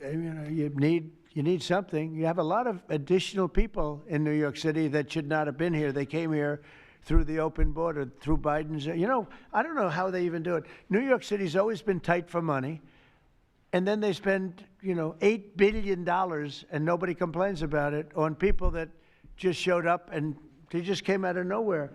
Where did they get the money? All of a sudden they have money. I tell you what, we have to keep our prisons very fair and very safe, but you get a lot of criminals. We have a lot of additional criminals. I used to talk about it. They used to say, well, only good people come in from foreign countries. I said, that's not right. I didn't know that for a fact, but it had just started, right? The open borders and people flowing in by the millions. They make our criminals look like the nicest people on earth. That's the only good thing. They make our criminals look like nice people. They are the meanest, the most vicious. Tren de Aragua, you don't get any sicker. They cut people's fingers off because they called the cop. Did you call the cop? Yes. They cut off his finger so he can't call the cop anymore. And then they say, next time we're going to cut off your hand if you cut, because they took over his apartment in Colorado. Colorado, they took over a town, then they took over another town, and you have a weak governor over there. He doesn't know what the hell he's doing, so he lets it go on. But we're getting them out of here. We're getting them all out. They're going back to lots of, not just Venezuela, they're going back to lots of countries. Venezuela would be one, however. Yeah, please. Thank you, Mr. President. Yeah. A moment ago, you said that if Secretary Hegseth went to Congress and briefed them on the operations No, we against will these, go, I said. You will go. And we it would will be go. difficult for them to object. I don't see any loss in going. No reason not to. They'll always complain, oh, we should have gone. So we're going to definitely, I'd like to just tell you, let's go. We'll go. And Mr. We're going to President, tell them what we're going to do, and I think they're going to probably like it, except for the radical left lunatics. And Mr. President, if you are declaring war against these cartels and Congress is likely to approve of that process, why not just ask for a declaration of war? Well, I don't think we're going to necessarily ask for a declaration of war. I think we're just going to kill people that are bringing drugs into our country. Okay? We're going to kill them. They're going to be like dead. Okay? Mr. President. Yeah. Mr. President. Yes, red hair. Thank you. Beautiful red hair. Thank you. I'll tell my hairdresser that. She'll love it. This is a question for both you and the Secretary of War, Mr. Hegseth. Who are you with? I'm with the Center Square. We're a newswire service. With everything that's going on between the narco-terrorists in the Caribbean, and then also with more Chinese, Iranian, Russian ships also taking part in Venezuela. Are you have any plans of expanding operations out of Roosevelt Roads, and in fact, placing home porting some ships there? Yeah, go ahead, Pete.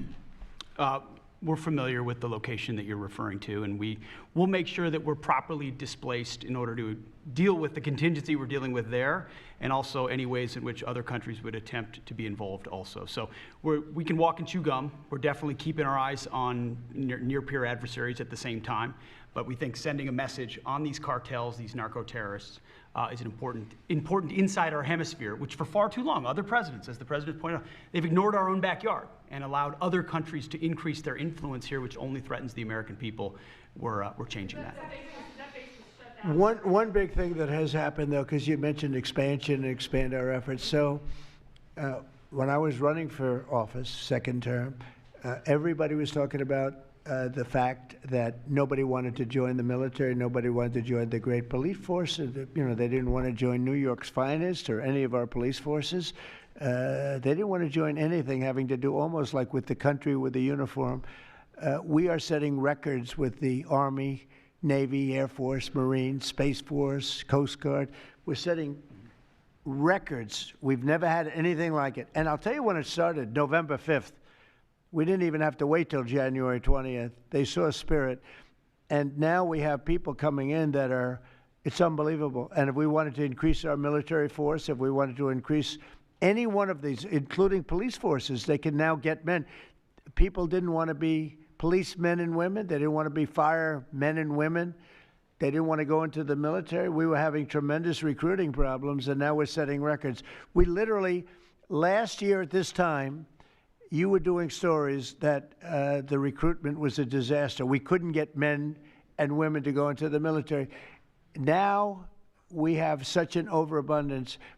We've never had, I mean, it's, as I understand it, it's like record-setting recruitment. This is in less than a year. It's been amazing.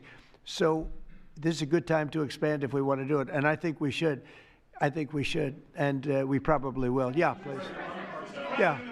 Blue. A couple questions for you. First for you and Secretary Hegseth. Is the administration supportive of sending National Guardsmen to cities for the express purpose of aiding deportation and immigration enforcement efforts? To expand deportation efforts? Sending National Guardsmen to U.S. cities for the express purpose of aiding deportation and immigration enforcement What efforts. we've done so far is stand alongside federal law enforcement in every way, facilities and personnel, but also we have a great deal of lift inside the military. We're able to move assets in a way that no other aspect of the U.S. government can. And so where we can rapidly assist with mass deportations, we have been happy to do that. And then one more question, if I may. Is the administration at all supportive of potential measures to crack down or regulate or even ban apps that track ICE agents' locations? What do you mean by that? Like specific apps that are used to track the location of ICE agents? I guess we'll do that. I'm not a big app guy. I'm not into that too much. I think Pam might be it. Let's go. Yes. Give me a good answer there. Yes. These organizations, President Trump, are coming in and their apps to track our federal law enforcement officers, and it jeopardizes their lives, where they're going to be, their location. And we've actually been working really well with the tech companies who have been cooperating because they don't want our law enforcement officers to get injured. So yes. Well, I mean, I see it with ICE, where they're having, you know, where they define where they live, who they are. And, you know, I didn't have a big view on the mask, but I now understand why they should wear masks. I think it's very dangerous for them not to wear masks. They can do whatever they want. I notice some do it and some don't, but it's pretty dangerous. But when you look at, you know, you talk about that question, I think it's very dangerous, and I think you're coming down on that very hard, right? Yeah, please. Sir, Mr. President. Go ahead. Thank you, sir. When you were running for re-election in 2024, you released a video statement where you made this exact promise to show no mercy on the cartels and employ every military asset necessary to combat them. In that same video, you also said that you plan to expose all the bribes and corruptions with politicians and the cartels. We're doing that. Has your we're task trying to force do been that. looking into that in American politicians? Yeah, where the money's coming from. Because you see it. Like even that garbage deal they had this weekend, which was embarrassing to them, and the crowds were much more, the crowds were not big. Those crowds were not big at all. But when you look at signs, and they're all made beautifully, the yellow signs, I saw the yellows, the blues, but they're all made professionally in a printing shop, looks like on Madison Avenue someplace. Some guy is paying for all that stuff. And we don't mind protest. Protest is a good thing. I protest. I'm always protesting, right? But when you see some of these people are going crazy. They're going crazy because they're getting paid. Because there's no reason for them to be going crazy. But you watch some of them, and they're professional agitators, and we are finding out who's paying them. Yeah, we have a lot of information about who they are. You're going to be very surprised when you find out. And then I have a question for Secretary Hegseth. Sir, a memo circulating on social media details the establishment of a National Guard response force that's going to be trained in crowd control and civil unrest and deployed in all 50 states by April of 2026. Can you verify the authenticity of that memo, and do you have any more information on the operations? I'm not going to answer particulars on something that may be in the planning process, but we definitely do have multiple layers of National Guard response forces, whether it's in each state, whether it's regionally, whether it's Title X active duty, whether it's Washington, D.C. We've got a lot of different ways that constitutionally and legally we can employ Title X and Title 32 forces, and we will do so when necessary. Thank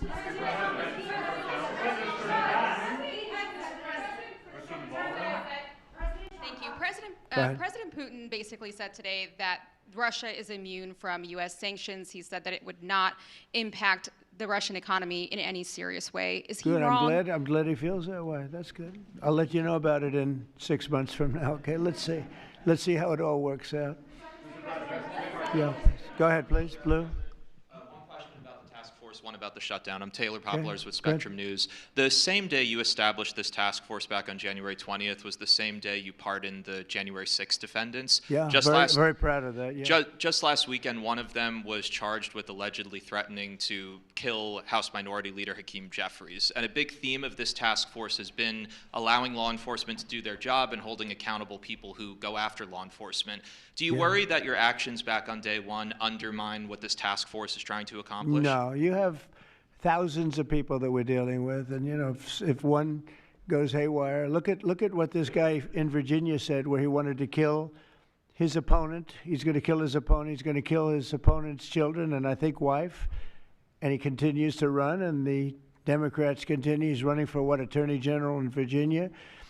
Look what he said. So now, do you think all Democrats should be prohibited from living anymore? I mean, think of what he said. He's going to kill his opponent, and he's going to kill the children of his opponent, and I think the wife. I said, this guy's sick. That is a sick guy. And how do you vote for somebody like that? But I don't view that every Democrat would say that, because not every Democrat would say that. So you can't, you could have one person, but I don't know of the incident. I can say we're very proud of what we did. We had the courage to do something that should have been done. The problem sometimes the Republicans are too nice. They're a very nice party. The Democrats play a much dirtier fight. It's amazing. You go after dirty cops like Comey, and you go after, these are dirty cops. Letitia James is a dirty cop. You go after these people and they say how horrible you are, and yet I got indicted 5 times and impeached twice. Nobody says anything about that. They say, they actually said the other day, he's trying to indict somebody. I got indicted 4 or 5 times, Todd, maybe more than that. Yeah, I think you could say 87 times if you really think about it, right? With the charges, a bunch of phony guys, but nobody says anything about that. But they mentioned it the other way. No, the Democrats play a very dirty game. It's all they're good at. They're good at a couple of things: cheating on elections and playing very dirty. And they have one good trait: they stick together. They stick together. They stick together through the worst policies that anybody's ever seen. It's unbelievable how they stick together. And I respect them for sticking together, but it's a dead party because their policies are no good. Okay. Brian, we'll do a few more and we'll go home. Wonderful. Everybody's going to go home. I'm going back to the Oval Office, however. Speaking of Democrats, there's a report that there's a grand jury on Adam Schiff for apparent mortgage fraud. If he is indicted, should he step down as a U.S. Senator? Well, I'm not going to comment on that. I would just say Adam Schiff is one of the lowest forms of scum I've ever dealt with in politics. He's a horrible human being, very dishonest person. I have no idea what's going on. You tell me that he's going to be indicted. I don't know. You could ask Pam. I don't know if she could say it. Probably you are allowed to say it, but I wouldn't know about that. I can only tell you he's a very bad. I think he's actually a sick person. Do you want to talk about that?